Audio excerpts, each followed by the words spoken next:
नमस्कार, स्वागत है आप सभी का सिलसिला बाजारों का में। मैं हूं आपके साथ अखिलेश राठी और आज सिलसिला बाजारों का में हम चर्चा करने जा रहे हैं एग्री और नॉन एग्री कमोडिटीज के बारे में। हम आपको बताएंगे कि आज कौन सी कमोडिटी के अंदर कितनी तेजी देखने को मिलेगी, कितनी मंदी देखने को मिलेगी और कौन सी कमोडिटी में क्या रणनीति बनाकर चलनी चाहिए, और जानेंगे कि कमोडिटीज के ऊपर हमारे जानकार की क्या राय है। बात कर लेते हैं एग्री कमोडिटीज की और जान लेते हैं कि सबसे पहले कि कौन सी एग्री कमोडिटी इस वक्त किस भाव पर ट्रेड करती हुई नजर आ रही है सुबह के कारोबारी सत्र में। शुरुआत करेंगे खाद्य तेलों से। वहीं खाद्य तेल को लेकर एक और बड़ी खबर सामने आई है आज सुबह के कारोबारी सत्र में कि सरकार ने पाम तेल की जो इंपोर्ट ड्यूटी है उसको घटा दिया है। अभी इसके ऊपर भी हम चर्चा करेंगे अपनी जानकार रूपा मेहता जी से, लेकिन उससे पहले जान लेते हैं कि कौन सी खाद्य तेल और बाकी कौन सी कृषि जिन्स किस भाव पर कारोबार करते हुए नजर आ रहे हैं एनसीडीएक्स पर। तो शुरुआत करें हम यहाँ पे कैशर सीड के दिसंबर वायदे से। तो कैशर सीड का दिसंबर वायदा इस वक्त लाल निशान के साथ कारोबार करता हुआ नजर आ रहा है 4604 रुपए पर, और जो खुला है आज वो 4640 रुपए पर खुलता हुआ नजर आया है कैशर सीड का दिसंबर वायदा। वही खाद्य तेलों में अगर मस्टर्ड सीड के दिसंबर वायदे की बात करें तो मस्टर्ड सीड का दिसंबर वायदा इस वक्त 11 रुपए की बढ़त के साथ 5826 रुपए पर कारोबार करता हुआ नजर आ रहा है और 5799 पर खुला है। वहीं बात करें अगर रिफाइंड सोया तेल की, तो रिफाइंड सोया तेल में अभी हल्की सी गिरावट देखने को मिल रही है। 1039 रुपए पर कारोबार करता हुआ नजर आ रहा है सुबह के कारोबारी सत्र में रिफाइंड सोया तेल। वहीं बात करेंगे सोयाबीन की, तो सोयाबीन में एक हल्की बढ़त देखने को मिली है। 4355 रुपए पर कारोबार करती हुई दिख रही है आज के कारोबारी सत्र में सोयाबीन, और जो खुली है आज वो 4352 रुपए के भाव पर खुलती हुई नजर आई है। वही नजर डालें अगर मसाला पैक के ऊपर, तो जीरे में इस वक्त 0.25% की गिरावट देखने को मिली है और 13,685 रुपए पर कारोबार करता हुआ नजर आ रहा है जीरे का दिसंबर वायदा। वहीं बात करें अगर हल्दी की, तो हल्दी में इस वक्त 14 रुपए की तेजी के साथ अच्छा हरे निशान पर कारोबार होता हुआ दिख रहा है और हल्दी 5518 रुपए पर कारोबार करती हुई नजर आ रही है। वहीं बात करें अगर बिनौला खल की, तो बिनौला खल में भी एक हल्की तेजी देखने को मिल रही है और 2122 रुपए पर इसी के हरे निशान के साथ कारोबार करता हुआ नजर आ रहा है बिनौला खल। आज लगभग सभी एग्री कमोडिटी में मिला जुला सा ही रुझान देखने को मिला है। एक हल्की बढ़त देखने को मिली है, हल्की बढ़त के साथ सारी कृषि जिन्स आज खुलती हुई नजर आई है। वहीं कल के कारोबारी सत्र में हमने देखा था कि हर एक कृषि जिन्स के अंदर लगभग 2-2 से 3-3% तक की गिरावट देखने को मिल रही थी, खास करके खाद्य तेलों में, क्योंकि खाद्य तेलों को लेकर एक अनिश्चितता का माहौल था बाजारों के अंदर कि सरकार कभी भी फैसला ले सकती है। वहीं आज सरकार ने पाम ऑयल की इंपोर्ट ड्यूटी घटा दी है। अब इसके बारे में जान लेते हैं हमारी जानकार रूपा मेहता जी से, जो आपको बताएंगी कि आज खाद्य तेलों में क्या करके चलना चाहिए। जी रूपा जी, जैसे कि खबर निकल के सामने आई है कि सरकार ने पाम तेल की इंपोर्ट ड्यूटी घटा दी है, तो अब इसका प्रभाव अन्य खाद्य तेलों पर कितना देखने को मिल सकता है? तेजी देखने को मिल रही थी, तो उसका मेन कारण ही यही था कि पाम ऑयल का इंपोर्ट जो है वो महंगा हो रहा था। इस वजह से कीमतों के अंदर एक उछाल देखने को मिल रहा था। क्योंकि देखिए, अगर हम डिमांड फैक्टर की ओर नजर दौड़ाएं तो इस बार डिमांड जो है वो बहुत ज्यादा नहीं थी। क्योंकि लॉकडाउन की वजह से काफी होटल रेस्टोरेंट्स बंद थे और ऑयल की डिमांड जो है ऑयल इंडस्ट्री की डिमांड जो है वो काफी कम हो चुकी थी। लेकिन इंपोर्ट महंगा हो रहा था, इस वजह से यहाँ पर कीमतों में उछाल देखने को मिल रहा था। जी। अब सरकार ने उसी कीमतों को कंट्रोल करने के लिए पाम ऑयल की इंपोर्ट ड्यूटी को घटा दिया है। तो अब उसका इम्पैक्ट ये होगा कि हमारा इंपोर्ट सस्ता होगा और जो पाम ऑयल दूसरे खाद्य तेलों में मिक्स किया जाता है तो उससे उसकी कीमतें नीचे आएंगी।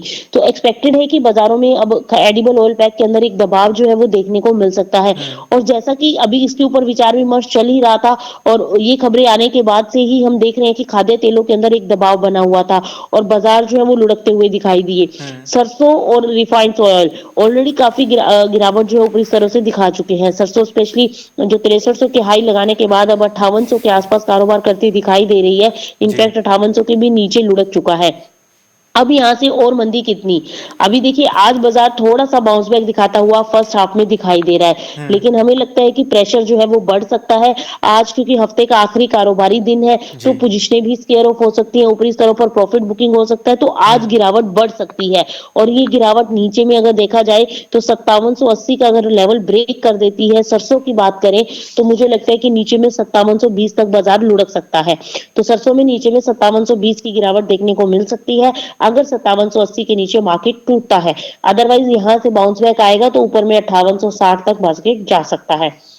वहीं अगर बात रिफाइंड सोया ऑयल की करें तो रिफाइंड सोया ऑयल में तेजी की उम्मीद काफी कम है। नीचे में मुझे लगता है कि ज्यादा से ज्यादा ऊपर में 1050 तक वापस बाउंस बैक आ सकता है, अदरवाइज नीचे में 1020 और 1020 के नीचे गिरता है तो मार्केट 1000 से लेकर 980 के टारगेट रिफाइंड सोया ऑयल के अंदर देखने को मिल सकते हैं।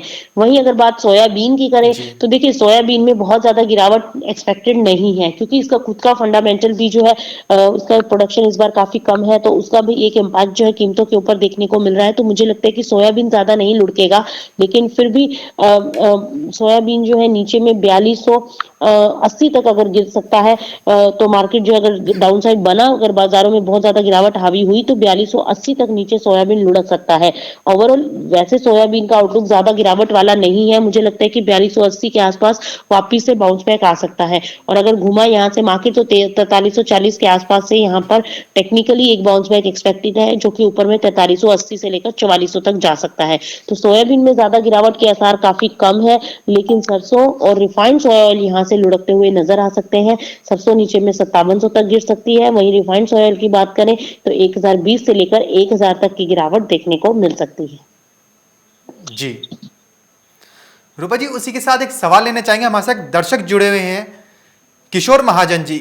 उनका सवाल है कि सोयाबीन में अभी आगे क्या करके चलना चाहिए, क्योंकि अभी पाम ऑयल की इंपोर्ट ड्यूटी घटा दी है सरकार ने, जिसका इंपैक्ट अभी लगभग सभी खाद्य तेलों पर देखने को ही मिलेगा। तो सोयाबीन में इस वक्त क्या रणनीति रहनी चाहिए? देखिए अभी सोयाबीन के अंदर अभी खरीदारी तो नहीं करनी चाहिए इन स्तरों पर, थोड़ा सा वेट करना चाहिए, क्योंकि देखिए जिस तरीके से इम्पोर्ट ड्यूटी घटाई है उसका इम्पैक्ट हम ऑलरेडी काफी हद तक इस न्यूज को कैश होते हुए देख चुके हैं जी। मार्केट में, क्योंकि पहले ही 2 दिन से हम गिरावट को देख रहे थे। लेकिन अभी भी सोयाबीन के अंदर जैसा कि मैंने बताया कि नीचे में ज्यादा से ज्यादा अगर डाउनफॉल आता है दिसंबर वायदा में तो 4280 तक मार्केट गिर सकता है, वहां से एक बाउंस बैक एक्सपेक्टेड है। आज इंटरडे की बात करें तो ऊपर में 4380 से लेकर 4400 तक जा सकता है और नीचे में 4320, तो ये एक रेंज बाउंड एक्टिविटी देखने को मिल सकती है। फिलहाल फ्रेश पोजीशनिंग ना लें, वेट एंड वॉच की पॉलिसी अपनाएं, अभी खाद्य तेलों के ऊपर एक दबाव बनता हुआ हम देख सकते हैं। जी रूपा जी, जैसे कि सरकार ने अभी खाद्य तेलों की इंपोर्ट ड्यूटी, पाम ऑयल पर की जो इंपोर्ट ड्यूटी है वो घटा दी है, तो इससे खाद्य तेलों पर एक इम्पैक्ट तो देखने को मिलेगा ही। वहीं कुछ दर्शक हमारे साथ जुड़े हुए हैं जो जानना चाह रहे हैं, ये जो इम्पैक्ट है, ये जो गिरावट देखने को मिलेगी खाद्य तेलों में पाम ऑयल की वजह से, ये कब तक देखने को मिलेगी? कब तक देखिए ये दौर अभी जारी रह सकता है? देखिए कब तक देखने को मिलेगी ये कहना थोड़ा मुश्किल है, क्योंकि देखिए इंटरनेशनल मार्केट्स में भी पाम ऑयल की कीमतें उछल रही थी जी। और उसका भी एक इम्पैक्ट जो है वो देखने को मिल रहा था, और हमारे यहाँ पर इंपोर्ट करना भी महंगा पड़ रहा था। तो अब हमारे यहाँ पर इंपोर्ट जो है सस्ता हो जाएगा तो उसका एक इम्पैक्ट जरूर आएगा, लेकिन शॉर्ट टर्म हो सकता है कि बाजारों के अंदर ये इम्पैक्ट हो, लॉन्ग टर्म जो है बहुत ज्यादा अभी ना इम्पैक्ट देखने को मिले, क्योंकि आगे देखिए काफी कुछ डिपेंड करेगा आगे डिमांड कैसे निकलती है। क्योंकि अभी देखिए आगे विंटर अब जो फेस्टिवल सीजन खत्म हो चुके हैं, अब जो मैरिज सीजन की डिमांड आनी थी अब वो काफी कम होती जा रही है, क्योंकि गवर्नमेंट ने रिस्ट्रिक्शन लगा दी है। तो इस तरीके से अब जब तक कोई इवेंट्स नहीं होंगे, कोई बड़े इवेंट्स नहीं होंगे, कोई बड़े फेस्टिवल्स अभी सेलिब्रेट नहीं किए जाएंगे, ओकेजन्स नहीं होंगे, तो फिर एडिबल ऑयल की डिमांड जो है उतनी लेवल पर नहीं निकलेगी जितनी चाहिए थी यहाँ पर या जितनी निकलती थी, तो उसका भी इम्पैक्ट जरूर रहेगा कीमतों के ऊपर। अभी जो एडिबल ऑयल पैक देखने को मिल रहे थे तेजी, वो इसी वजह से तेजी थी क्योंकि इंटरनेशनल मार्केट्स अपसाइड में थे और इंपोर्ट महंगा जी। था और सरकार ने मिलावटी तेलों पर बैन लगा दिया था। इस वजह से अब सरकार धीरे धीरे थोड़ा सा ईज ऑफ देती जा रही है, तो इस वजह से लग रहा है कि कीमतें अब बढ़ेंगी नहीं ज्यादा, तो कीमतों के ऊपर एक दबाव देखने को मिल सकता है। और ये हो सकता है कि आपको अभी दबाव जो है 10 से 15 दिन देखने को मिले और एकदम से करेक्शन नहीं है, ऑलरेडी मार्केट दिखा चुका है वो करेक्शन, तो बाउंस बैक भी एक्सपेक्टेड है। तो जी। ओवरऑल ट्रेंड अब नेगेटिव रहेगा, लंबी तेजी नहीं रहेगी। जी रूपा जी, एक सवाल जानना चाहेंगे आपसे कि जैसे कि सरकार ने क्रूड पाम ऑयल की इंपोर्ट ड्यूटी घटा दी है, लेकिन वहीं दूसरी तरफ सरकार ने सरसों तेल में ओमेगा युक्त खाद्य तेल की ब्लेंडिंग के लिए हाँ भी मंजूरी भी दे दी है। और जो सरसों तेल होता है वो बाकी तेलों से ज्यादा हेल्दी रहता है अगर हेल्थ के अकॉर्डिंग देखा जाए। वहीं जैसे अब कोरोना काल चल रहा है, लोग अपनी इम्यूनिटी बूस्ट करने में ज्यादा फोकस कर रहे हैं, लोग ज्यादा सतर्क हो गए हैं अपने हेल्थ को लेकर। वहीं अगर बात करें अगर पाम तेल की, तो पाम तेल सरसों तेल से इतना हेल्दी नहीं रहता है, सरसों तेल सबसे ज्यादा हेल्दी रहता है। तो क्या जैसे सरकार ने अब पाम तेल के आयात पर इंपोर्ट ड्यूटी घटा दी है, तो क्या तब भी कंज्यूमर्स पाम तेल की तरफ ही भागेंगे या फिर अभी भी सोयाबीन, सरसों इनके ऊपर रहेंगे? देखिए कंज्यूमर तो बट ऑब्वियसली वही चीज अब खरीदेगा जिससे हेल्थ जो है अच्छी रहे। जी। अभी देखिए ये जो तेल पाम ऑयल का तेल है ये मिलावट के लिए यूज किया जाता है, ये जी। इंडस्ट्रीज यूज करती हैं इसको। ज्यादातर बेकरी इंडस्ट्रीज, फूड इंडस्ट्रीज इसको यूज करती है, तो उनकी डिमांड पिकअप होती हुई दिखाई देगी पाम ऑयल को लेकर। ओवरऑल देखिए जो है अच्छे तेलों की जो डिमांड है वो बरकरार रहेगी, लेकिन उतनी डिमांड नहीं आएगी क्योंकि कितने परसेंट लोग ऐसे हैं जो इतना पे कर सकते हैं, ये उसके ऊपर पेइंग कैपेसिटी के ऊपर काफी कुछ डिपेंड करेगा। तो इसलिए जो अभी ट्रेंड बनेगा, देखिए जो ट्रेंड बनेगा एडिबल ऑयल पैक के अंदर वो दबाव वाला ही रहेगा। अभी लंबी तेजी के एक बार आसार जो है वो भूल जाने चाहिए, क्योंकि जिस तरीके से मार्केट ने रिएक्ट किया है और जिस तरीके से अब सरकार ने इंपोर्ट ड्यूटी घटाई है, तो ये सारे फैक्टर्स अभी यही इशारा करते हैं कि अभी शॉर्ट टर्म में बाजार एक बार गिरते हुए दिखाई दे सकते हैं। जी। रूपा जी, हमारे साथ एक दर्शक जुड़े हुए हैं, रमेश जैन जी, जिनका सवाल कैस्टर को लेकर है। वो कैस्टर का भविष्य जानना चाह रहे हैं कि आने वाले भविष्य में कैस्टर कैसे देखने को मिल सकता है। देखिए कैस्टर में भी आज भाव देखने को मिल रहा है और 4700 के बाद 4800 के बाद से लगातार प्राइसेस जो है वो प्रेशर में जाते हुए दिखाई दे रहे हैं। नीचे में एक बार 4560 तक कैस्टर लुढ़क सकता है, वहां से एक बाउंस बैक आ सकता है जो कि वापस से इसको 4680 से लेकर 4720 तक ऊपर ले जा सकता है। क्योंकि अभी जो कैस्टर के अंदर तेजी बनी थी वो एक्सपोर्ट डिमांड निकली थी, इस वजह से कैस्टर के अंदर एक अपसाइड मोमेंटम बनता हुआ दिखाई दिया था। और अब जैसे और एडिबल ऑयल पैक के अंदर दबाव देखने को मिला तो उसके चलते आरएनडी की कीमतों के ऊपर भी एक दबाव आया, लेकिन अभी जो है वापस से बाजार यहाँ से बाउंस बैक करते हुए देख सकते हैं। शॉर्ट टर्म इंपैक्ट है कैस्टर के अंदर और मुझे लगता है कि लॉन्ग टर्म में कैस्टर के अंदर तेजी बनती हुई दिखाई देगी। जी। रूपा जी, जैसे कभी खाद्य तेलों की कीमतों पर भी दबाव देखने को मिल रहा है, वहीं दूसरी तरफ जो मूंगफली की जो एक्सपोर्ट डिमांड थी वो अच्छी खासी देखने को मिली थी हमें चाइना की तरफ से, तो क्या इसका इंपैक्ट मूंगफली की तेल पर भी देखने को मिल सकता है? देखिए मूंगफली के तेल के ऊपर कोई बहुत ज्यादा इम्पैक्ट इस चीज का नहीं आएगा। और उसमें जो है एक्सपोर्ट डिमांड देखिए बहुत मेजर रोल प्ले करती है। जब किसी कमोडिटी की हम एक्सपोर्ट कर रहे हैं और उसकी डिमांड निकल रही है तो हमारे यहाँ पर प्राइसेस अच्छे मिलना लाजमी है। लेकिन अभी जो है सभी एडिबल ऑयल पर एक बार शॉर्ट टर्म में डाउन साइड दिखा सकते हैं। इस खबर का एक इम्पैक्ट जो है वो देखने को मिल सकता है। शॉर्ट टर्म जो है मूंगफली का तेल भी थोड़ा सा दबाव दिखा सकता है, लेकिन उसकी खुद की विंटर सीजन की डिमांड भी पिकअप होती हुई दिखाई देगी, जिससे आगे तेजी बन सकती है। जी। रूपा जी, उसके साथ एक और सवाल लेना चाहेंगे। हमारे साथ एक दर्शक जुड़े हुए हैं, राहुल जी, जिनका सवाल है कि सोयाबीन में भाव 4600 कब तक देखने को मिल सकते हैं? देखिए 4600 का भाव अभी थोड़ा सा मुश्किल है, टाइम लगेगा, क्योंकि अभी देखिए बाजार एक बार फिर से लुढ़क चुके हैं और आज थोड़ा सा बाउंस बैक दिखा रहा है मार्केट। तो ऊपर में एक बार 4400 तक चला जाए, उसके ऊपर सस्टेन करने लगे तो जी। वापस से तेजी बनेगी। लेकिन अभी शॉर्ट टर्म इम्पैक्ट जो है वो डाउन साइड वाला रह सकता है।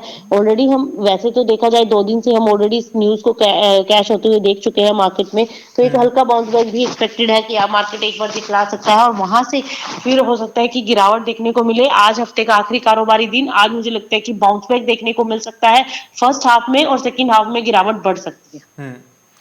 रूपा जी, तो बात करी हमने खाद्य तेलों की, अगर वही बात करें अगर मसालों की, तो जीरा इस वक्त लाल निशान के साथ कारोबार करता हुआ नजर आ रहा है एनसीडीएक्स पर, और हल्दी न्यूट्रल पर कारोबार करिए, सामान्य दर पर कारोबार करती हुई नजर आ रही है। वहीं कल के कारोबारी सत्र में हमने देखा था कि सारी की सारी एग्री कमोडिटीज लाल निशान के साथ कारोबार करती हुई नजर आ रही थी, इंक्लूडेड स्पाइसेस। स्पाइसेस में भी काफी अच्छी खासी गिरावट देखने को मिल रही थी। तो वहीं अब आज के लिए हफ्ते के आखिरी कारोबारी दिन के लिए मसालों में क्या रणनीति लेकर चलने चाहिए? देखिए जो मसालों के अंदर है अभी दबाव जो है वो बना रह सकता है अखिलेश जी, क्योंकि अराइवल प्रेशर है। और जो आज जो हम जीरे के अंदर देख रहे हैं, जो एक डिमांड पहले पिकअप होती हुई नजर आ रही थी, अब वो सुस्त हो गई है। जीरे की मांग जो है वो नहीं है मंडियों में, इस वजह से भी दबाव जो है वो देखने को मिल रहा है। लेकिन मुझे लगता है कि नीचे में ज्यादा से ज्यादा 13,600 13,400 तक जीरा लुढ़क सकता है, वहां से बाउंस बैक आ सकता है। और ओवरऑल जीरा पॉजिटिव ही दिखाई दे रहा है। अभी जो करेक्शन देखने को मिल रही है, क्योंकि अभी मंडियों में डिमांड नहीं है, इस वजह से और ट्रेडर्स भी एक्टिव नहीं है, जो दबाव बनता हुआ दिखाई दे रहा है, तो मुझे लगता है कि एक बार 13,600 तक नीचे लुढ़क सकता है, वहां से बाउंस बैक बन सकता है। और हल्दी में भी अभी अराइवल प्रेशर है, इस वजह से बाजार जो है वो सुस्ती के साथ कारोबार कर रहे हैं। लेकिन अगले महीने का अगर आप वायदा देखेंगे तो वहां पर वापिस से मार्केट जो है वो एक तेजी का रुझान बनता हुआ दिखाई देगा। तो मुझे लगता है कि अगले महीने के वायदों में जो है वो तेजी बन सकती है। जी। अब बात कर लेते हैं दाल दलहनों की। रूपा जी, आज के कारोबारी सत्र के लिए चने में क्या करके चलना चाहिए? देखिए आज चना थोड़ा पॉजिटिव दिखाई दे रहा है, आज चना तेजी दिखा सकता है। और मुझे लगता है कि देखिए 5,000 को आप स्टॉप लॉस लगाकर चने के अंदर बाइंग पोजीशन बना सकते हैं। अगर 5,000 का लेवल कटता है तो फिर चने में एक गिरावट आएगी, अदरवाइज यहाँ से बाउंस बैक जो कि इसको 5200 तक ले जा सकता है। तो चने में 5,000 के स्टॉप लॉस के साथ बाइंग में पोजीशन बनाई जा सकती है। जी, बात कर लेते हैं हम ग्वार गम और ग्वार सीड की। हमारे साथ रूपा जी एक दर्शक जुड़े हुए हैं, ताराचंद जी। वो जानना चाह रहे हैं कि आज के इंट्राडे के लिए, जैसे हफ्ते का आखिरी कारोबारी दिन है, तो उसमें ग्वार गम में क्या करके चलना चाहिए? देखिए अभी ग्वारगम में बाइंग नहीं करनी है, शायद इनको कल भी हमने एक स्टॉप लॉस दिया था, वो स्टॉप लॉस कट चुका है। इनको मैंने बोला था कि 5920 के आसपास अगर मार्केट निकल कटता है तो आपको एग्जिट करना है। और आप देखिए वहां से एकदम से शार्प डिक्लाइन आया और 100 पॉइंट नीचे लुढ़क गया मार्केट। कल अच्छा करेक्शन देखा हमने, तो मुझे लगता है कि अब यहाँ से दबाव जो है वो और गहरा सकता है। आज इंट्राडे तेजी में है मार्केट, आज बाउंस बैक आएगा क्योंकि 2-3 दिन लगातार मार्केट ने गिरावट दिखाई है, तो उसके चलते एक तेजी बन सकती है। लेकिन अभी ग्वार के अंदर बाइंग की कोई रिकमेंडेशन नहीं है, अभी वेट एंड वॉच की पॉलिसी अपनानी चाहिए। जी, रूपा जी इसके साथ एक और सवाल लेना चाहेंगे कॉटन सीड ऑयल केक के ऊपर, बिनौला खल के ऊपर। हमारे साथ एक दर्शक जुड़े हुए हैं, आरुष जैन जी, जो आज कॉटन सीड ऑयल केक बिनौला खल के बारे में जानना चाह रहे हैं कि बिनौला खल में अभी क्या करके चलना चाहिए। रूपा जी क्या मुझे सुन पा रहे हैं? जी बताएं। जी, हमारे साथ एक दर्शक जुड़े हुए हैं, आरुष जैन जी, जो आज बिनौला खल के बारे में जानना चाह रहे हैं कि आज के कारोबारी सत्र में बिनौला खल में क्या करके चलना चाहिए। देखिए बिनौला खल में बाइंग करना चाहिए, और मुझे लगता है कि बिनौला खल अभी 2100 के आसपास अगर आता है तो वहां पर आप बाइंग कीजिए। ऊपर में 2160 और 2200 के स्तर इसमें देखने को मिल सकते हैं, तो बाय ऑन डिप की स्ट्रेटेजी लेकर चला जा सकता है। जी, वही रूपा जी अगर मक्के की बात करें तो इस साल मक्का किसानों के लिए जो मक्का है वो काफी नुकसानदायक साबित होता हुआ नजर आ रहा है। जो भाव किसानों को मिलने चाहिए थे वो नहीं मिले हैं। अब फिर वहीं बारिश हो गई तो बारिश से मक्के में नमी भी हुई, फसलें काफी ज्यादा खराब भी हुई। मक्के से ज्यादा जो चूजे को पालने में जो लागत लगती है वो ज्यादा आ रही थी। तो अब मक्के में लोग को क्या करके चलना चाहिए? देखिए मक्के में अभी गिरावट का ही दौर रहेगा, यानी कि गिरावट इन द सेंस कि अभी तेजी नहीं आएगी, एक सीमित दायरे में बाजार ट्रेड करता हुआ दिखाई देगा। तो मुझे लगता है कि अभी मक्के के अंदर कोई फ्रेश बाइंग नहीं लेना चाहिए, और अगला सीजन तेजी वाला हो सकता है क्योंकि सोइंग जो है इम्पैक्ट हो सकती है। लेकिन अभी हाल फिलहाल में मक्के के अंदर तेजी की उम्मीद नहीं है।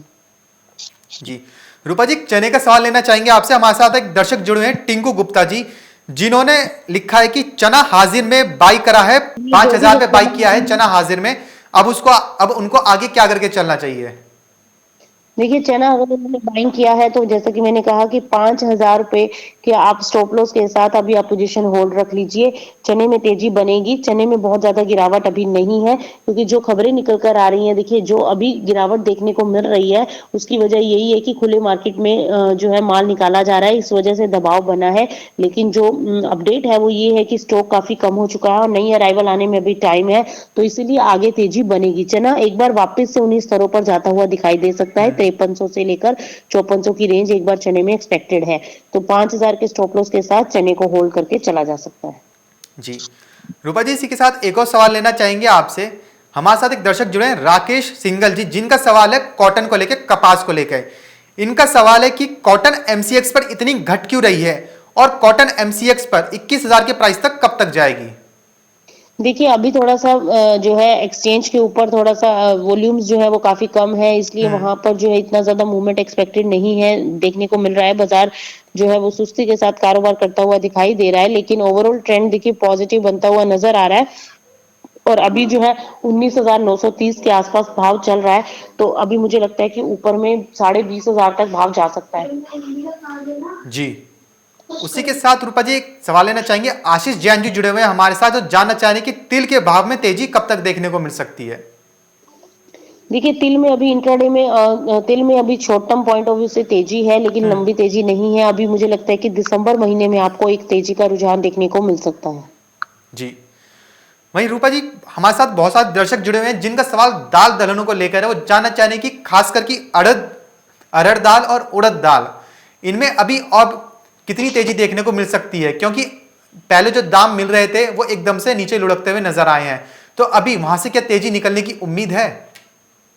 देखिए बहुत ज़्यादा तेज़ी अभी निकलती हुई नज़र नहीं आ रही है, दालों में अभी सुस्ती का ही माहौल है और अभी मुझे लगता है कि बाज़ार जो है एक सीमित दायरे में कारोबार करते हुए नज़र आ सकते हैं, क्योंकि पहले ऑलरेडी कीमतें बहुत तेज़ हो चुकी हैं, तो इसीलिए अब कीमतें जो हैं वो स्टेबल रहेंगी, लंबी तेज़ी अभी दिखाई नहीं देगी और मुझे लगता है कि उड़द और अरहर की दाल इन्हीं रेंज के बीच में कारोबार करती हुई दिखाई देगी, अभी तेज़ी के आसार नहीं है।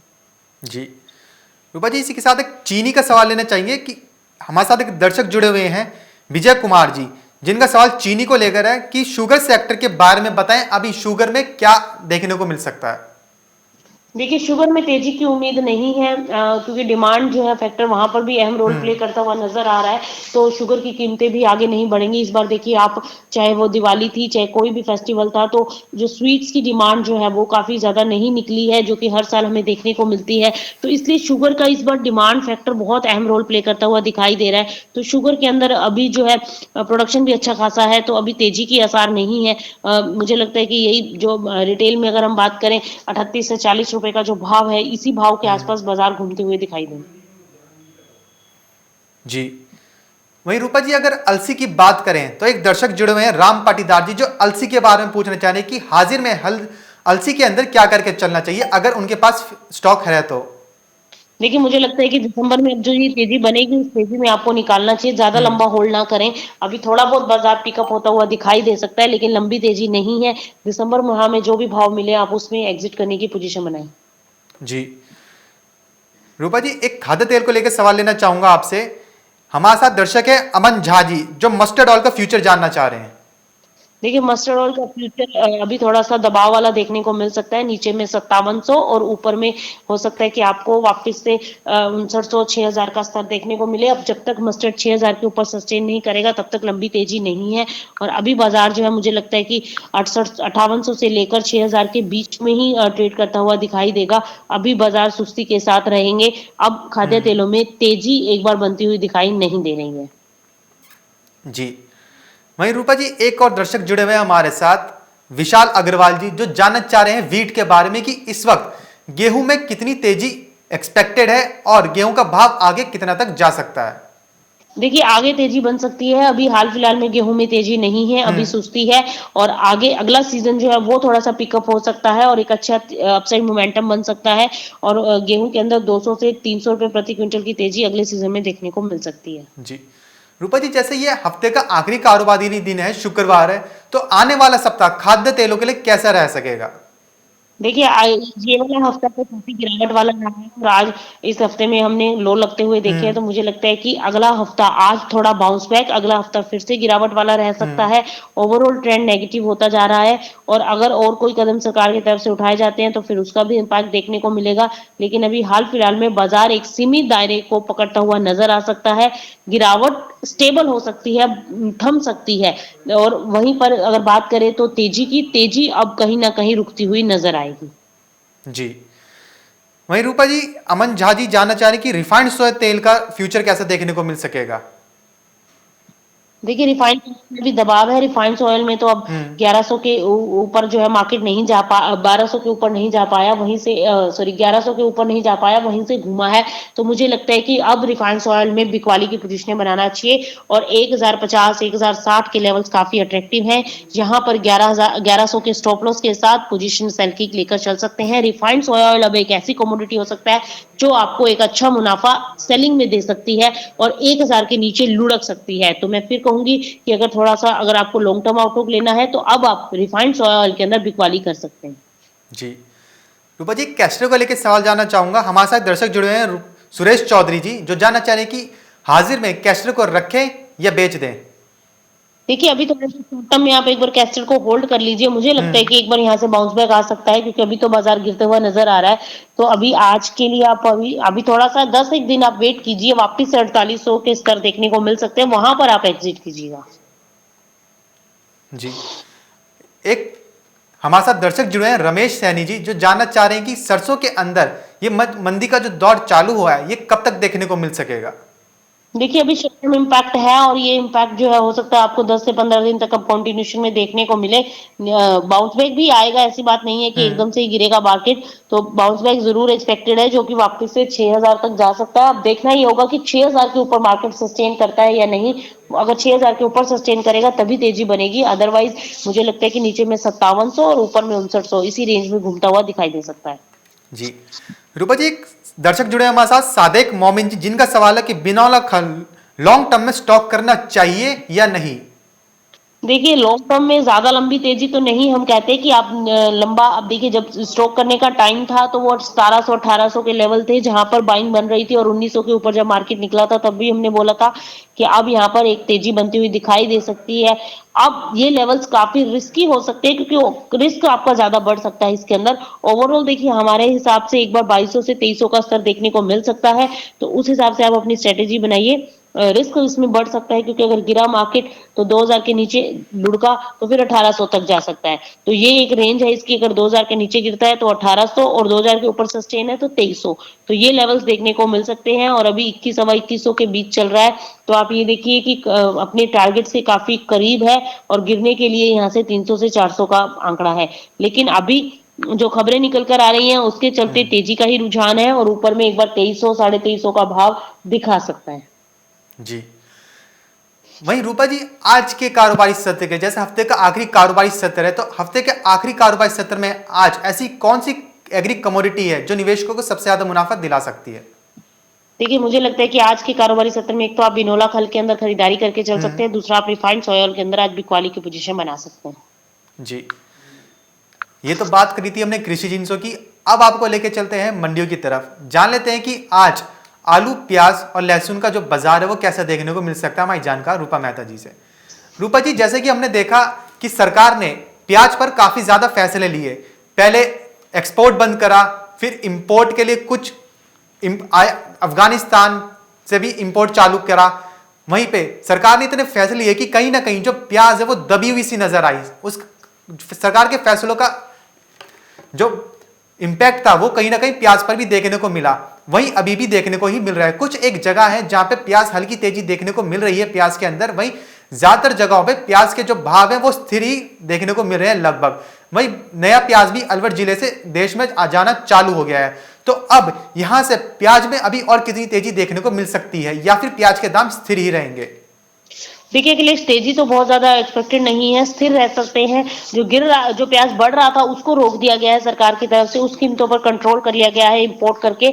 लेकिन अभी जो है नई अराइवल आने में टाइम है, और ऐसा एक्सपेक्ट किया जा रहा है कि अगर नई अराइवल्स भी खराब होती हैं तो फिर प्याज की कीमतें उछलती हुई नजर आ सकती हैं। लेकिन बहरहाल अभी मंदी के असर काफी कम है। बाजार जो है एक सीमित दायरे में, जो रेट अभी चल रहा है 65 से 60 से 65 के आसपास है, इवन होलसेल के अंदर 50 के आसपास है भाव। तो मुझे लगता है कि यहीं पर बाजार अभी सस्टेन करेगा अगले आने वाले 1 से 1.5 महीने के अंदर। तो तेजी बहुत ज्यादा नहीं आएगी, तो गिरावट भी नहीं है। तो भाव इन्हीं के आसपास जो है वो ट्रेड करता हुआ दिखाई देगा। और मुझे लगता है कि जब नई अराइवल्स आनी शुरू होंगी नासिक मंडी से, जब नया प्याज आएगा तो उसके ऊपर डिपेंड करेगा कि किस क्वालिटी का प्याज निकल कर आ रहा है और वहां पर अराइवल्स कैसी आ रही हैं। तो उसके ऊपर काफी कुछ डिपेंड करेगा। लेकिन हाल फिलहाल में मंदी के असर नहीं है, तेजी बनी रहेगी। जी, जैसे कि रूपा जी ने बताया कि प्याज के अंदर ज्यादा तेजी भी नहीं है तो ज्यादा मंदी भी नहीं है, प्याज के जो दाम है वो ऐसे ही चलते रहेंगे। वहीं रूपा जी, जैसा हमने देखा, अगर किसी के पास हाजिर में प्याज है तो अभी उसको निकाल देना चाहिए, धीरे धीरे करना, होल्ड करके चलना चाहिए। तो इसमें अगर हाजिर में स्टॉक है तो अभी क्या करके चलना चाहिए प्याज में। देखिए, अगर हाजिर में स्टॉक रखा हुआ है तो अभी उसको थोड़ा सा होल्ड कर लेना चाहिए, क्योंकि देखिए जब तक नई अराइवल्स नहीं आती तब तक गिरावट तो आएगी नहीं, तो तेजी का ही रुझान है। तो धीरे धीरे करके लिक्विडेट करें, और उसके बाद जैसा कि मैंने कहा कि एक्सपेक्ट ऐसा किया जा रहा है कि इस बार नासिक में भी अराइवल जो है वो काफी कम हो सकती हैं। तो हो सकता है कि फिर एक लंबी तेजी बन जाए। तो अभी हाल फिलहाल के लिए पोजीशन को होल्ड करके चलना चाहिए। जी। रूपा जी, प्याज के ऊपर एक और सवाल लेना चाहूंगा। हमारे साथ एक दर्शक जुड़े हुए हैं, राहुल पटेल जी, और दूसरे नारायण सिंह जी।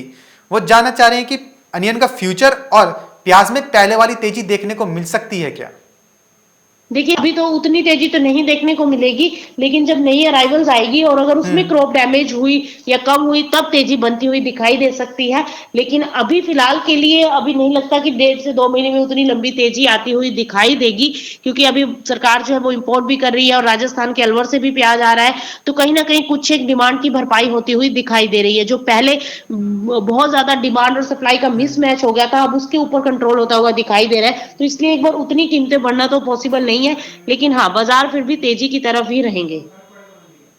जी रूपा जी, जैसे कि अभी किसान जो हैं वो कृषि बिल को लेकर दिल्ली के अंदर विरोध कर रहे हैं और एशिया की सबसे बड़ी मंडी आजादपुर मंडी भी दिल्ली में ही मौजूद है, दिल्ली में ही स्थित है, जिससे हमने देखा था कि कल के कारोबारी सत्र में आलू और प्याज की आवकों पर काफी ज्यादा इंपैक्ट देखने को मिला था और उसका इंपैक्ट सीधा कीमतों पर देखने को मिला। हमें कीमतों में तेजी देखने को मिली थी कल के कारोबारी सत्र के अंदर आलू और प्याज दोनों में ही।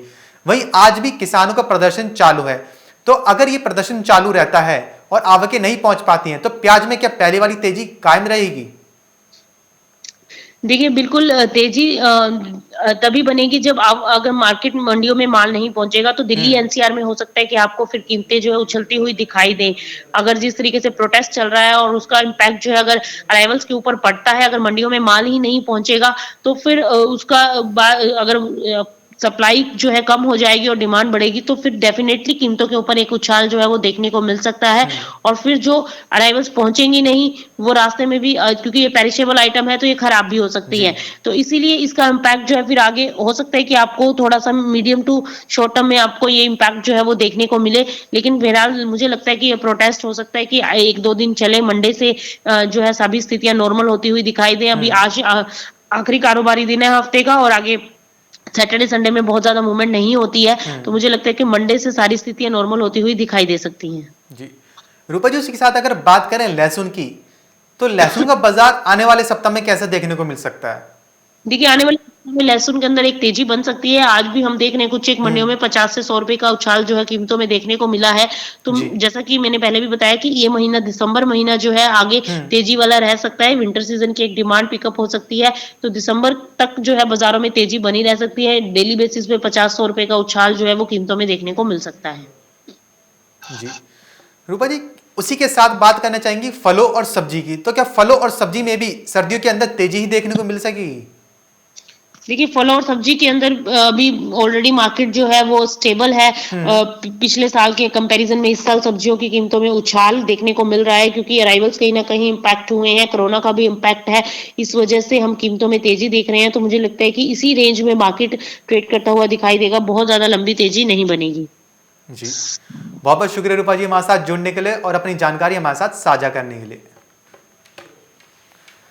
तो कुछ ऐसा नजर आएगा आने वाला सप्ताह और आज का आखिरी कारोबारी दिन कृषि जिंसों का। तो फिलहाल सिलसिला बाजारों का में बस इतना ही, कहीं जाइएगा नहीं, क्योंकि खबरों का सिलसिला यूं ही बना रहेगा मार्केट टाइम्स टीवी पर।